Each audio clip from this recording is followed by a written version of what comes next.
Hello, and welcome to Happy Accidents. I'm your host, Torrential Driz. I'll be painting along with you today. What I've got for you here is an elf blacksmith. We're going to be painting this guy in a variety of fun colors.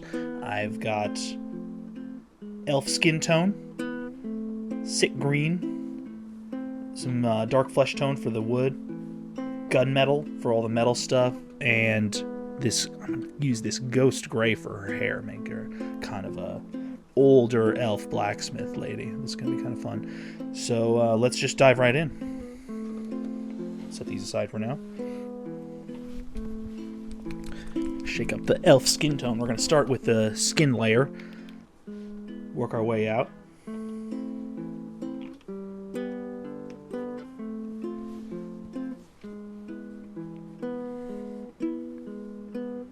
Just going to wet my brush here. Oops.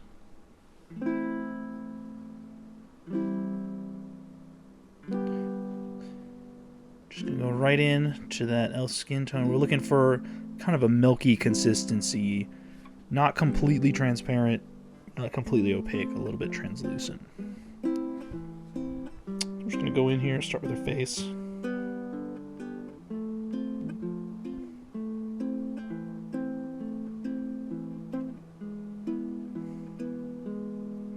We're going to start with the innermost layer, her skin, so that if we make mistakes and cover up the outer layers, that's a little easier for us to fix than vice versa.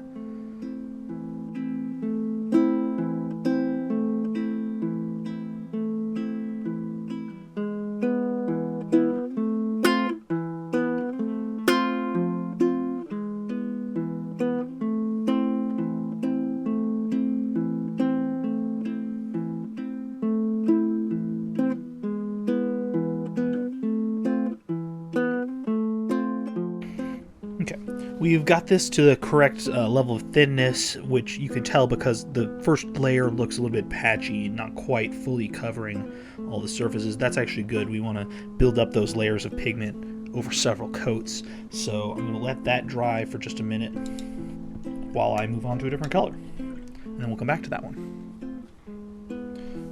Let's do the trunk of the tree next.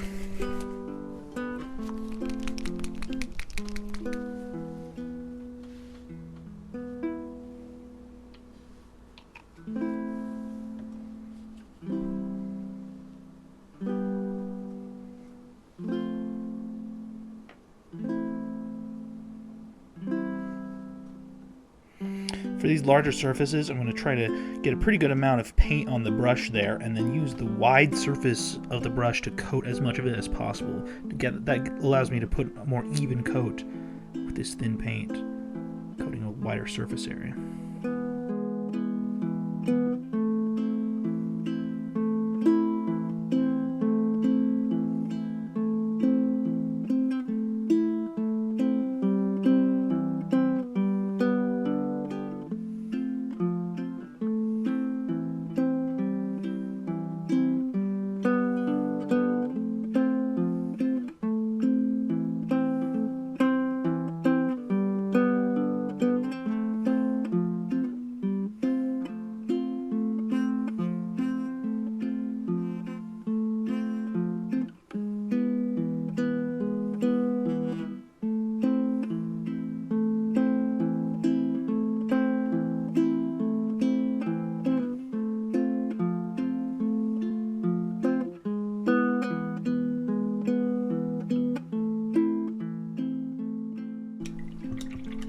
We're going to go back into that elf skin tone color.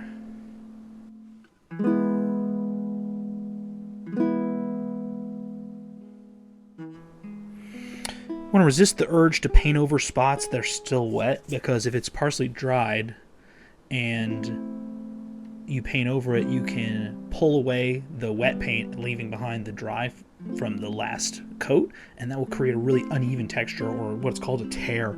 So you want to avoid doing that, and already I'm getting a little ahead of myself and painting over this elf skin tone before it's ready.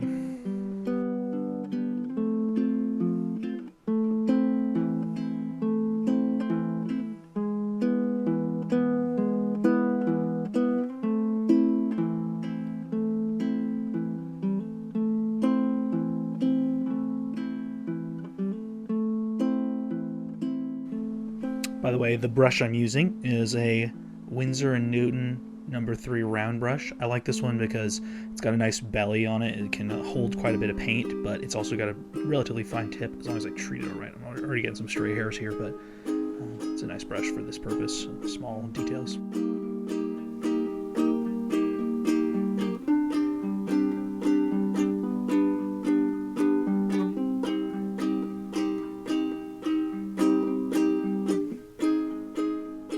One thing you might notice is I'm moving the mini around a lot. That's because it's actually more helpful to rotate the miniature to your stroke rather than rotating the stroke of the paintbrush to fit the mini. That you're going to get a more consistent brush stroke if you keep that the same and then move the mini around underneath it. At least that's the theory.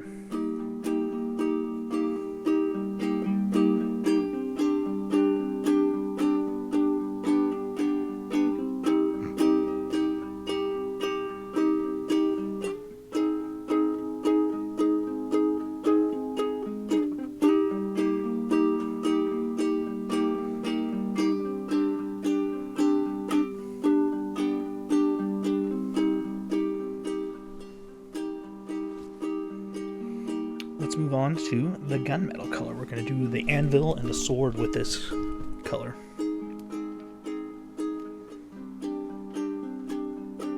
This is a nice, dark, metallic, silvery color. Better for like steel that's been really beaten or, you know, dented, battered, or just dark steel.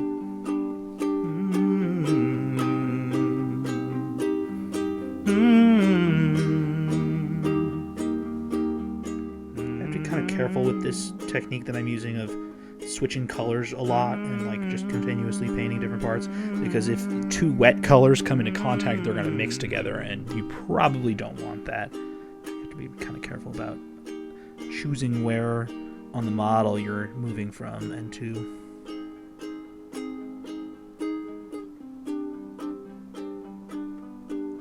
For example, I'm painting kind of the top part of this anvil, but the bottom part is too close to the wet trunk, so I'm going to just hold off on painting the bottom for a second.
some of this sick green now to paint her skirt. Kind of greenish color. This is also going to be the color I use for like all the little grassy, vine-ish embellishments all over the trunk of the tree and her armor and stuff like that.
This is really starting to come together.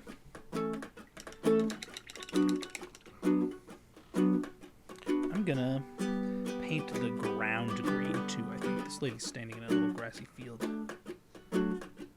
She does her woodland blacksmithing.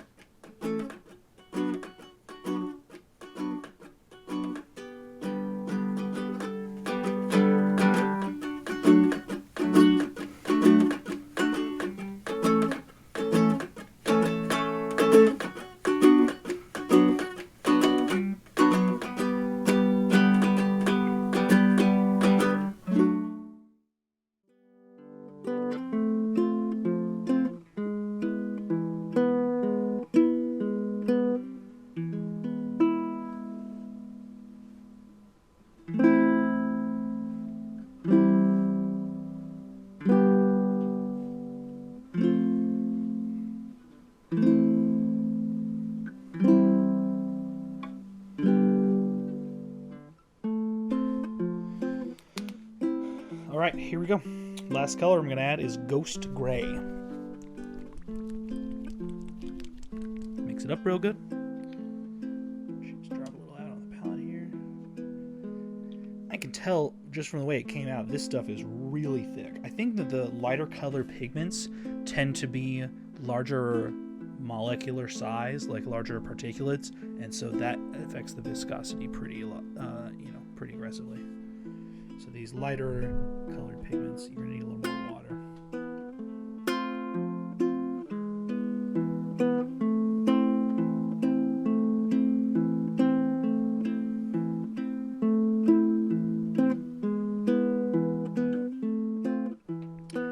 Her little elfy ears are poking out of her hair here, but it's going to be easier if we paint the hair and then come back and make the ears flesh color.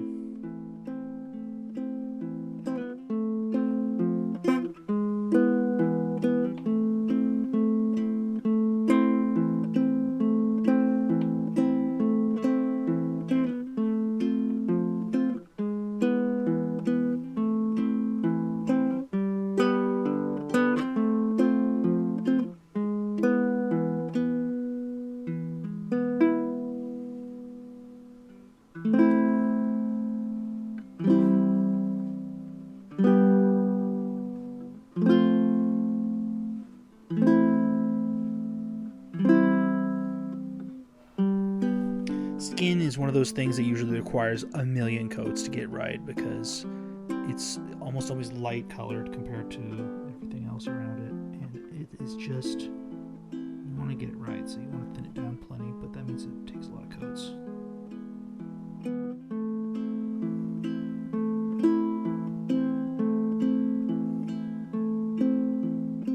Overall though, this is looking pretty good. I'm just going to real quick take a little bit, I'm going to use the palette to, I'm going to do this where you can see it, use the palette to flatten the paintbrush a little bit, wipe some of the paint off, and then I'm just going to run it along these little vines that are going up the tree. And if my finger doesn't wipe all the paint off, you'll be able to see. Just gently touch the very top edge of these little vines. Just the edge will pick up that green paint.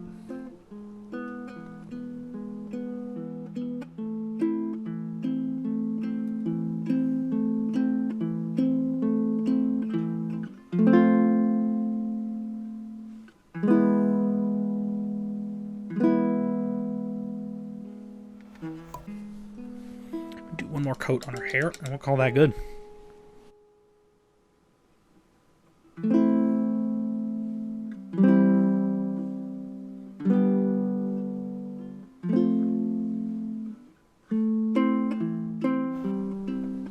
Alright, that looks pretty dang good. Can we get a zoom in shot on that?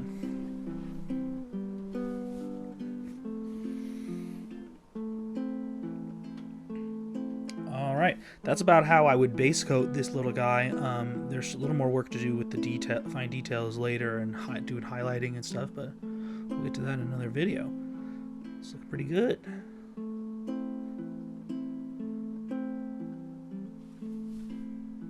That's our elf blacksmith.